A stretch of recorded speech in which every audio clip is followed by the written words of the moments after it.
নমস্কার বন্ধুরা। ভারতীয় রেলওয়ে ডিপার্টমেন্টের মধ্যে অর্থাৎ ইন্ডিয়ান রেলওয়ের মধ্যে কিন্তু নতুন একটা ভ্যাকেন্সি আসছে, যেখানে রেলওয়ের মধ্যে অ্যাসিস্ট্যান্ট লোকো পাইলট পোস্টে কিন্তু নিয়োগ করার যে বিজ্ঞপ্তি সেটা কিন্তু জারি হয়ে গেছে, যেখানে আপনাদের অনেকগুলি কিন্তু পোস্ট রয়েছে। অবশ্যই আপনারা যারা যারা রেলওয়ের মধ্যে অ্যাসিস্ট্যান্ট লোকো পাইলট অর্থাৎ আপনাদের রেলওয়ের মধ্যে ড্রাইভার হতে যারা ইচ্ছুক এবং যারা রেলওয়েতে চাকরি করতে ইচ্ছুক, অবশ্যই আপনাদের জন্য এটা বড় সুযোগ হবে। তো অবশ্যই ভিডিওটা ডিটেলসে দেখবেন, আমি সমস্ত কিছু কিন্তু এটাতে ডিটেলসে বলে দেওয়ার চেষ্টা করব। তো সবার প্রথমে দেখে নেব এটাতে যে নোটিফিকেশান নাম্বারটা হলো 01/2026, অর্থাৎ 2026-এর অ্যাসিস্ট্যান্ট লোকো পাইলটের জন্য কিন্তু এটা প্রথম নোটিফিকেশান, যেখানে টোটাল যে ভ্যাকেন্সি থাকবে সেটা হলো 11,127টা কিন্তু টোটাল এখানে পোস্ট রয়েছে। এবং যেখানে এটির পে লেভেল থাকবে কিন্তু পে লেভেল 2, অর্থাৎ এটি আপনার যে শুরুর দিকে আপনাদের বেতন থাকবে 19,900 থেকে শুরু। বাকি আপনাদের যে আদার্স যে অ্যালাউন্সগুলি রয়েছে সেগুলো আপনারা পেয়ে যাবেন, যেমন ডিএ, হাউস রেন্ট, বাকি আদার্স যে ফেসিলিটি সেগুলি কিন্তু আপনারা এখানে পেয়ে যাবেন। তারপরে দেখে নেব এটার যে ইম্পর্টেন্ট ডেটটা। তো এটার ফর্ম ফিল আপ শুরু হবে 15 মে থেকে, অর্থাৎ এই মে মাসের 15 তারিখ থেকে কিন্তু এটাতে ফর্ম ফিল আপটা শুরু হবে এবং লাস্ট ডেট থাকবে 14 জুন 2026 পর্যন্ত, অর্থাৎ নেক্সট মান্থের 14 তারিখ পর্যন্ত কিন্তু এটাতে লাস্ট ডেট থাকবে।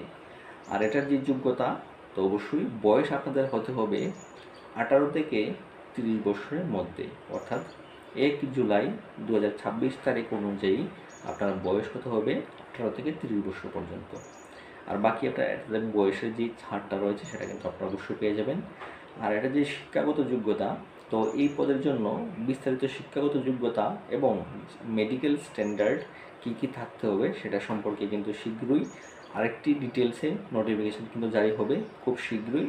তো সেই নোটিফিকেশানটা কিন্তু আপনাদের সামনে আমি তুলে ধরবো। তো অবশ্যই আপনারা পরবর্তী ভিডিওটা দেখবেন, যাতে কোয়ালিফিকেশান এবং যে অন্যান্য মেডিকেল স্ট্যান্ডার্ড সম্পর্কিত যে তথ্য সেটা কিন্তু আপনারা পরবর্তী ভিডিওতে আপনারা পেয়ে যাবেন। তো এটাতে আরেকটা ইম্পর্টেন্ট যে আপডেট, মানে এটা সতর্কবার্তা আপনারা বলতে পারেন, এটা হলো আপনারা যারা যারা রেলের মধ্যে ফর্ম ফিল আপ করবেন, অবশ্যই আপনাদের যে আধার কার্ডটা সেটা কিন্তু আপনারা আপডেটে রাখবেন। অর্থাৎ আপনাদের আধার কার্ডের মধ্যে যে নাম এবং ডেট অফ বার্থ রয়েছে, এটা অবশ্যই আপনাদের মেট্রিকুলেশন সার্টিফিকেট অর্থাৎ আপনাদের মাধ্যমিকের ডিটেলসের মধ্যে যে ডেট অফ বার্থ এবং নাম রয়েছে সেটা কিন্তু সেম সেম হতে হবে। তো যাদের আপডেট নেই, তো অবশ্যই আপনারা কিন্তু আধার কার্ডটা আপডেট করে নেবেন, নাহলে কিন্তু রেলের মধ্যে ফর্ম ফিল আপ করতে পারবেন না। এবং অবশ্যই আপনাদেরকে বলে রাখি, যারা রেলের মধ্যে ফর্ম ফিল আপ করবেন প্রথম দিকেই, অর্থাৎ যখন ফর্ম ফিল আপটা শুরু হবে চেষ্টা করবেন প্রথম দিকে ফর্ম ফিল আপটা করে নেওয়ার জন্য, কারণ এটাতে কিন্তু সার্ভারটা অনেকটাই ডাউন থাকে। রেলওয়ের মধ্যে যারা বিগত দিনেও ফর্ম ফিল আপ করেছেন আপনারা জানেন যে সার্ভারটা কিন্তু অনেকটাই ডাউন থাকে। তো আপনারা যারা যারা ফর্ম ফিল আপ করবেন আমার সঙ্গে যোগাযোগ করবেন। আর আপনাদেরকে বলে রাখি, যারা যারা ত্রিপুরা সরকারের যে ফরেস্ট ডিপার্টমেন্টের মধ্যে ভ্যাকেন্সিটা আসছে সেটা হলো ফরেস্টার এবং ফরেস্ট গার্ডের মধ্যে। তো আপনারা কিন্তু প্রত্যেকেই দুটোটা আবেদন করতে পারবেন এবং এটাতে কোনো ফিস কিন্তু লাগে না, অর্থাৎ জেনারেল, এসসি, এসটি সবার ক্ষেত্রে কিন্তু এটাতে টোটালি ফ্রি। শুধুমাত্র ফর্ম ফিল আপের যে 50 টাকা সেটা কিন্তু লাগে। তো অবশ্যই যারা ফর্ম ফিল আপ করবেন আমার সঙ্গে যোগাযোগ করবেন। তো আশা করছি আপনারা বুঝতে পেরেছেন।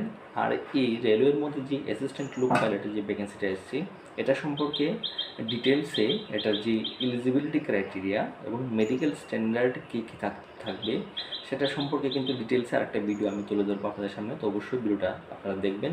তো আশা করছি আপনারা বুঝতে পেরেছেন। আপনাদের যদি কোনো কোয়েশ্চেন থাকে তাহলে অবশ্যই কমেন্ট করবেন, আপনাদের প্রত্যেকের আনসার কিন্তু আমি দিয়ে দেবো। তো দেখা হচ্ছে পরের ভিডিওতে। এখনো পর্যন্তই থ্যাংকস ফর ওয়াচিং।